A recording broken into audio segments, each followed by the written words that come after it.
He is the first to rise to parliament from Somalia, from teen refugee to MP. Ahmed Hussen carries with him great expectations. Congratulations. Thank you, thank you. MashaAllah. Wallahi, you have no idea how happy I am for you. Huh? Thank you. So happy. 2 weeks since the election, and Hussen is a celebrity in a Toronto corner store. Thank you very much. Hey, Adel, how are you? Thank you. He's more than a victor in the riding of York Southwestern. For Ahmed Abdi, Hussen is a beacon of hope. For Somali youth, it will be a new day. If he become good MP, maybe our youth, they're going to follow him. And they're going to have also hope they can be something in Canada.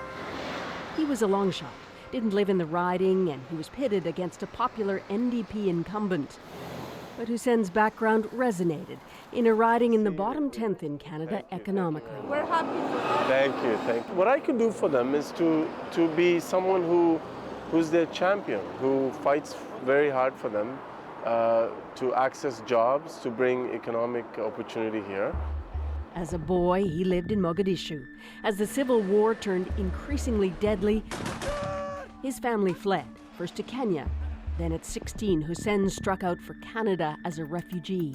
What prevented you as a 16-year-old from going in the wrong direction? You're alone, you're in Canada, you're an African. Yeah, a bit of the upbringing. I had a very tough mother. She instilled in me a desire to take education very seriously. And also I had an older brother here who was very firm with me as well, and he wanted to make sure that I would come to this country and utilize the opportunities here and not waste them. And so I always had that in the back of my neck. I couldn't really. There was no option for me to go astray. But integrating into high school was hard. It wasn't easy. There's a bit of loneliness.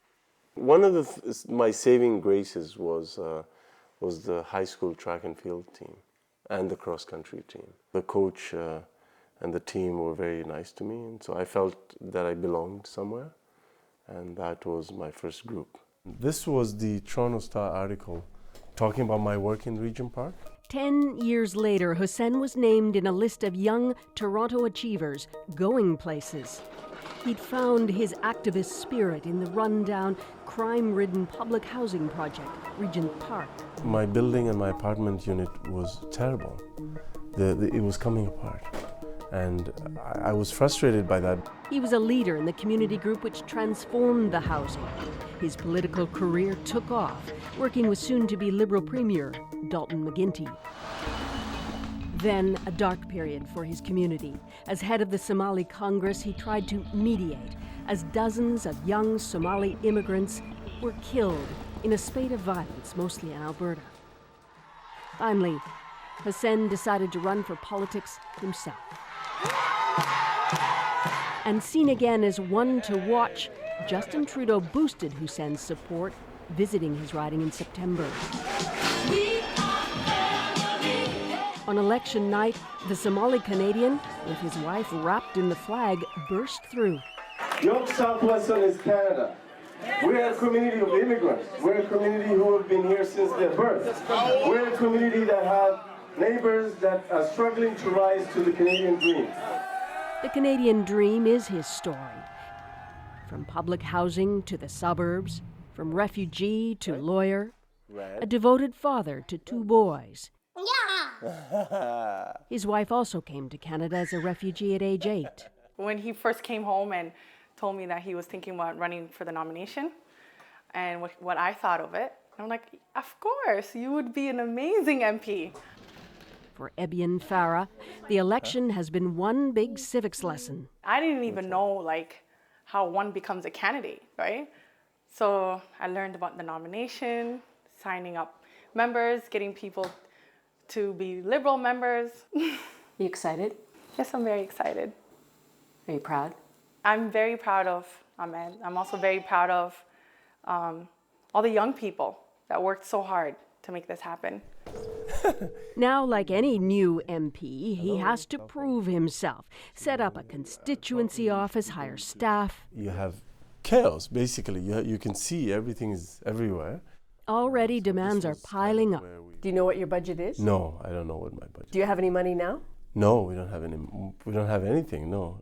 And the phone? I think outside of in the Better Western grab that. Hemisphere. Well, it keeps ringing. Hello, good afternoon. I'm not the MP yet because I have to be sworn in first. Right now, because I haven't been sworn in, I don't have the authority to act on an immigration matter. Okay, Hussein's election made news. BBC, Africa, Al Jazeera, but he chafes at the label Somali MP. Does it bug you when people say you're the token Somali? Yes, because I'm a Canadian. Somali is my heritage, and I'm proud of my heritage, but I have a lot to contribute to Canada. And I'm a mainstream guy. I'm not limited by my community. Everyone has a heritage, but we have a shared citizenship, right? But there's a sense of pride. Sure, there's a lot of pride that goes with that, but there's also a lot of pressure and expectations, because then people say, well, now you got to solve, the problem for 200,000 people, which is not the case. But Hussein will not escape that pressure. A swath of Canadians whom he inspired are watching his every move. We are all a part of Team Ahmed, et nous sommes tous une partie de l'histoire. We are all a part of history. Now the real hard work begins, right? So Ahmed, you're Ottawa bound, and so we expect great things, inshallah, okay? Ahmed Hussen has arrived once again in what can be a strange land, Parliament Hill. Mr. Hussen, nice to meet you. Congratulations and welcome to the House of Commons. Thank you very much. Reaching back to go forward, he's still tuned in to his mum's guidance from Kenya. She was the first person that I called after. She was very proud, and she prayed for me, and she said, don't forget who you are and don't forget where you come from. So, pretty good advice. Susan Ormiston, CBC News, Toronto.